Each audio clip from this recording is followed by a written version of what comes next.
Salut tout le monde et bienvenue au podcast Les vraies affaires zéro bullshit, ici Roch Cholette. Merci beaucoup d'être là. Tout de suite, je vous le demande, partagez le podcast, ça ferait notre affaire. Et bien sûr, aujourd'hui, je veux vous parler de la décision du gouvernement du Québec d'imposer le passeport vaccinal à compter du 1er septembre prochain pour des services, des activités non essentielles, comme par exemple la restauration, les bars, les gymnases, les festivals, etc. J'aurai la chance de vous expliquer ça tranquillement. Tout d'abord, on parle de l'annonce. Alors, tout d'abord, il faut comprendre que la table ou la mise en scène de tout cela, c'est le fait que le variant Delta est de plus en plus présent, représente 30% des cas maintenant, va monter jusqu'à 50% des cas. Le variant Delta occasionne notamment une recrudescence des hospitalisations présentement au Québec, puis les projections, c'est à cet effet-là également. C'est un variant plus contagieux et plus dangereux. Et le gouvernement du Québec est devant donc des décisions difficiles. Quand on fait face à cette situation-là, le gouvernement pourrait dire je laisse ça aller, puis je fais rien. Pourrait dire je laisse ça aller, puis au besoin, je vais reconfiner, je vais fermer des secteurs, je vais reconfiner.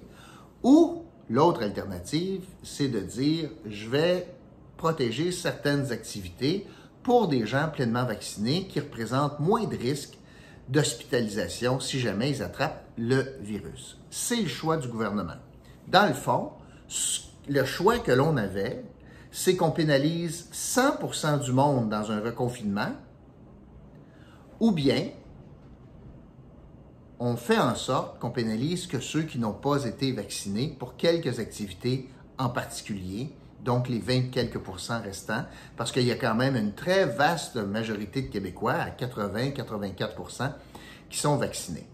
Alors, le gouvernement fait le choix de ne pas pénaliser tout le monde qui sont allés prendre 2 doses, pénaliser des secteurs de l'économie, plutôt décide de protéger ceux qui sont plus vulnérables en leur interdisant leur présence dans des activités à haut risque.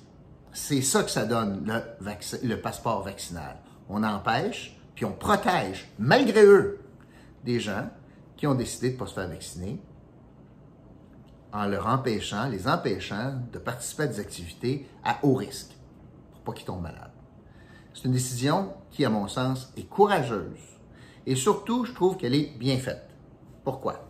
Regardons quelle a été l'annonce aujourd'hui. Premièrement, on est resté là, les yeux droits sur la balle en disant on va se concentrer pour l'instant juste sur les activités non essentielles, comme par exemple les restaurants, les gyms, les bars et les festivals. On n'est pas entré dans le code du travail, en changeant le code du travail, en obligeant des employés à se faire vacciner. Ce n'est pas le cas.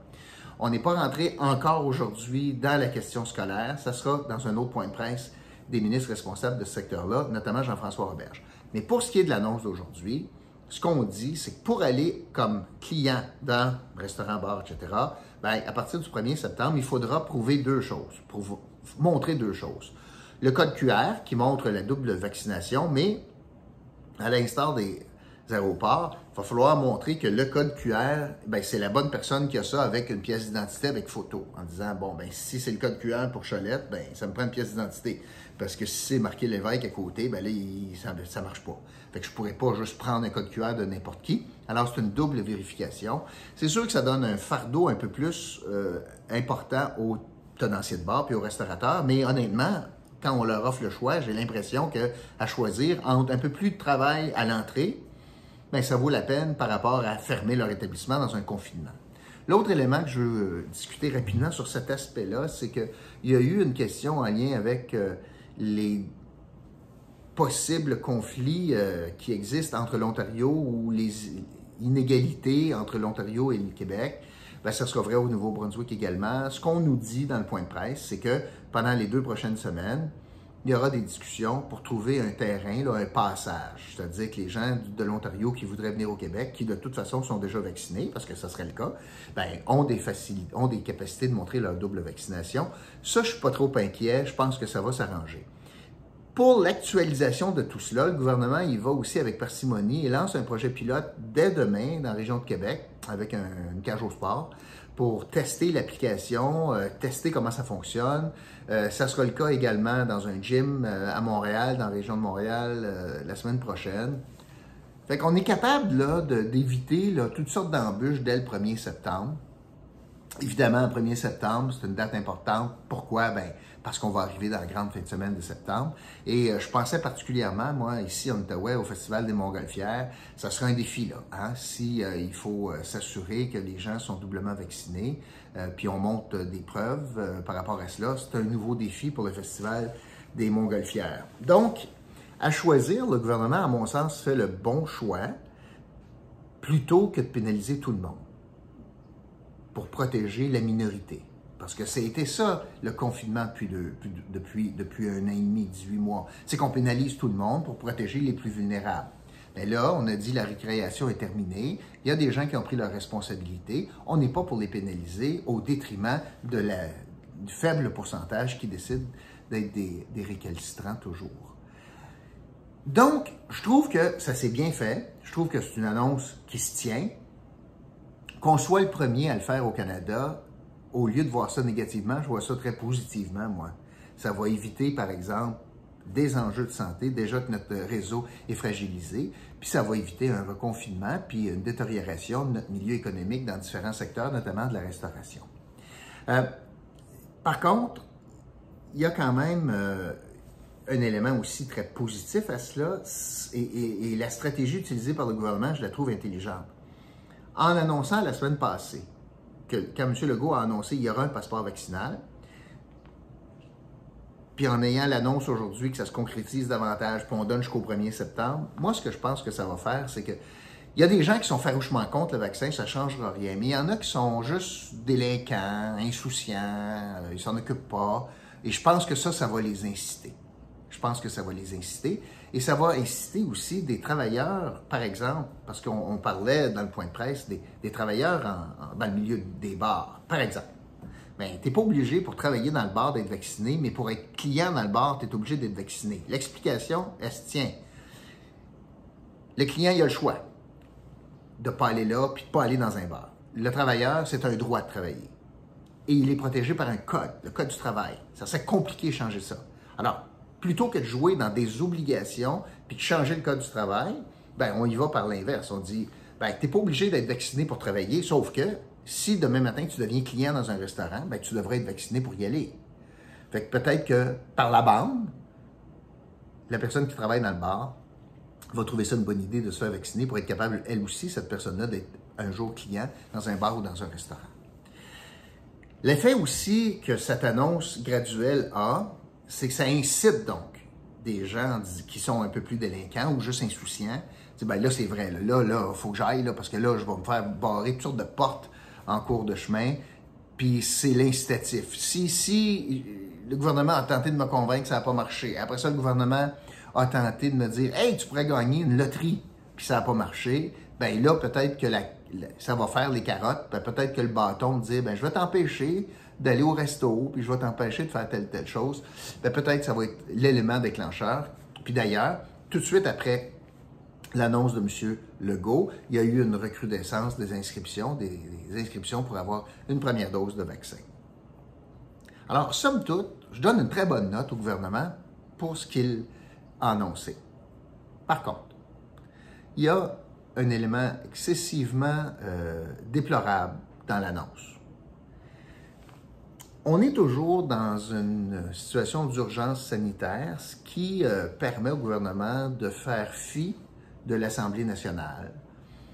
Et dans le cas présent, considérant les délais, qu'on sait qu'on aurait pu annoncer ça il y a 2 semaines, puis que ça va être le 1er septembre, moi, j'aurais beaucoup préféré comme moyen d'adhésion sociale, comme acceptabilité sociale, que ce débat-là soit un débat d'urgence à l'Assemblée nationale et qu'on convoque les élus et qu'on débatte de l'opportunité, de l'à propos d'instaurer le passeport vaccinal, d'expliquer les endroits où ça serait appliqué, les conditions d'application. Les parlementaires auraient pu questionner notamment sur la confidentialité des données, poser des questions sur comment ça va s'appliquer.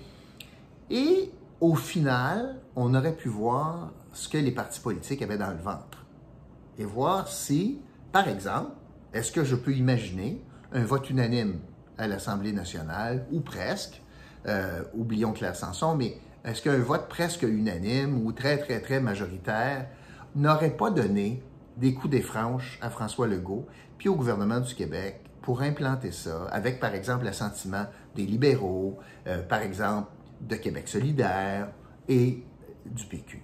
Est-ce que s'il y avait 122 députés sur 125 qui disaient que c'était une excellente idée d'implanter cela, est-ce que ça n'aurait pas permis, premièrement, de faire un véritable débat au vu et au su de tous, puis ça aurait permis d'avoir une meilleure adhésion, au final, une meilleure adhésion, considérant que, ben, c'est pas toutes des caves, là. Puis c'est pas juste Christian Dubé puis François Legault, là. Il y en a quand même pas mal de monde d'élus, puis il y en a pas mal d'intelligents là-dedans, qui pensent que à peser le pour et le contre, qu'on a des avantages à imposer cela, plutôt que de confiner une population pour éviter des débordements dans les réseaux de la santé.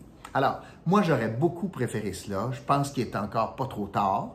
J'espère que les partis d'opposition vont faire cette demande-là. J'espère qu'ils vont souhaiter revenir à l'Assemblée nationale rapidement pour débattre de cela. Puis débattre de cela ne veut pas dire que d'entrée de jeu, on est contre. Mais ça veut dire qu'il y a des explications publiques. Il y a une reddition de comptes à la population. C'est à ça que ça sert l'Assemblée nationale.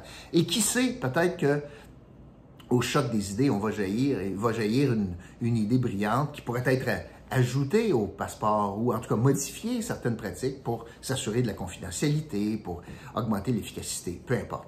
Alors, c'est une occasion qui, à mon sens, est encore possible. Pour l'instant, elle est ratée, cette occasion-là. Je trouve que François Legault fait fi de nos institutions démocratiques, mais comme pas à peu près. Puis ça aurait été une belle occasion de soumettre cette idée à l'ensemble de la députation au Québec, dans le fond, nos représentants, les gens que l'on élit. Puis au final aussi, bien, ça permettra aux électeurs de décider si aux prochaines élections, leurs représentants méritent leur confiance. S'ils ont été décevants dans leur prise de position, bien, sur un enjeu aussi important, qui brime certaines libertés individuelles, certaines, oui, mais pour le bien commun, pas mal plus important le bien commun que quand on a brimé des libertés individuelles pour empêcher quelqu'un d'enseigner avec une petite croix dans le cou, là. Pensons au projet de loi 21. Ceci, là, pour protéger la santé publique, protéger un grand pan de l'économie, ben, je pense que ça valait la peine, surtout qu'une grande partie des Québécois est déjà vaccinée. C'est ce que je voulais vous dire aujourd'hui, donc c'est une bonne journée. Et n'oubliez pas notre commanditaire de la semaine, Gaétan Cyr, grossiste en alimentation. Vous inscrivez sur son site web, et bien vous pourriez gagner une fin de semaine au Mont-Tremblant dans un condo et vous achetez en personne, vous sauvez 10% sur l'ensemble de vos achats, quand même pas négligeable en matière d'épicerie. Voilà, c'est ce que je voulais vous dire. Je vous retrouve, merci beaucoup d'avoir été là, puis je vous retrouve demain pour un autre podcast, Les vraies affaires zéro bullshit. OK, salut tout le monde.